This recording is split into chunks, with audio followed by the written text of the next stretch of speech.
Bonjour Laurence Bricteux. Bonjour French Web. Quel passif, parce que 10 ans chez Apple déjà pour démarrer. Oui, 10 ans. Et qu'est-ce qu'on faisait chez Apple? On faisait du marketing produit, on faisait du lancement de produits, on a fait du marché d'éducation pour l'Europe. D'accord, donc l'iMac, le premier. Oui, comme j'ai tendance à dire, du premier iMac au deuxième iPhone. Qu'est-ce qui a été le déclic pour justement aller dans la tech? Une deuxième partie de vie, un questionnement sur ce qu'on fait, sur le fait d'avoir reçu beaucoup et puis se demander comment est-ce qu'on peut peut-être un peu le restituer. Un déménagement à Marseille, quelque chose à reconstruire et puis un intérêt par rapport au code, un intérêt par rapport aux nouvelles techno et donc un intérêt par rapport à la formation, à ce monde-là. Alors justement, vous êtes la représentante à Marseille de Girls in Tech. Vous êtes aussi la créatrice et fondatrice des ateliers goûters ou des goûters ateliers, comme on appelle ça, du code. Des ateliers goûter du code. D'accord, concrètement, qu'est-ce que c'est? Ce sont des sessions tous les samedis après-midi où les parents viennent avec leurs enfants, apprendre à coder pendant 2 ou 3 heures. Inspiration américaine et anglo-saxonne, on va dire, avoir suivi ce qui se passait aux États-Unis, ce qui se passait en Angleterre, voir l'intérêt que Barack Obama a marqué pour le code, l'heure de code qu'il a lancé, et se dire qu'en France, il n'y avait pas de raison pour qu'on ne fasse pas la même chose, et voilà, d'où l'idée. La programmation, on voit une succession de langages, c'est quasiment toutes les décennies, on voit de nouvelles technologies, donc on voit justement les langages changer.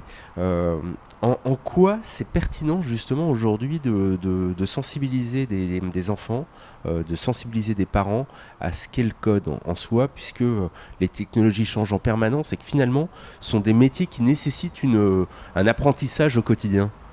En fait, je leur apprends pas à coder en tant que tel, je leur apprends surtout à comprendre une logique de programmation, ce qui est très différent. Et je pense que dans ce cadre de logique, ça a tout son sens.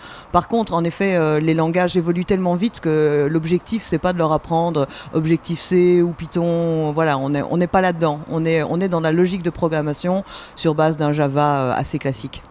Alors, qui vient à ces ateliers ? Pour le moment, c'est très varié. C'est des enfants entre 7 et 12 ans.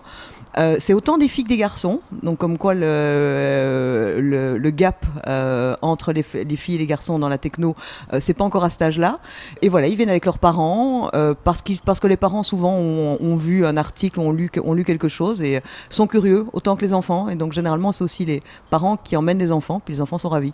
D'accord, et justement, est-ce que ça crée des vocations ou est-ce que pour l'instant on en est encore au tout début Je ne peux pas vous dire si j'ai eu la chance de croiser le prochain Mark Zuckerberg, mais il y en a déjà quelques-uns qui sont à 11 ans en train de m'expliquer qu'ils aimeraient bien apprendre à faire un jeu, à coder pour développer une application. Donc je pense qu'il y a un intérêt marqué par rapport à leurs attentes et ce qu'ils viennent apprendre. Donc oui, peut-être certains.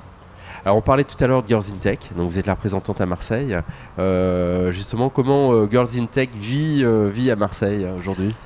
Girls in Tech commence sa vie à Marseille. Nous avons lancé l'épisode marseillais il y a une quinzaine de jours.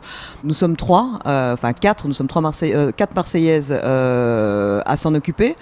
Et l'idée, c'est d'essayer de promouvoir les métiers de la techno aux femmes. Et donc, organiser des cours de code, organiser des événements, des conférences, des concours de pitch. Voilà, ça c'est le programme assez classique Girls in Tech, mais qu'on va mettre en place dans le Sud. Entendu, ça va être le mot de la fin. Merci beaucoup Laurence.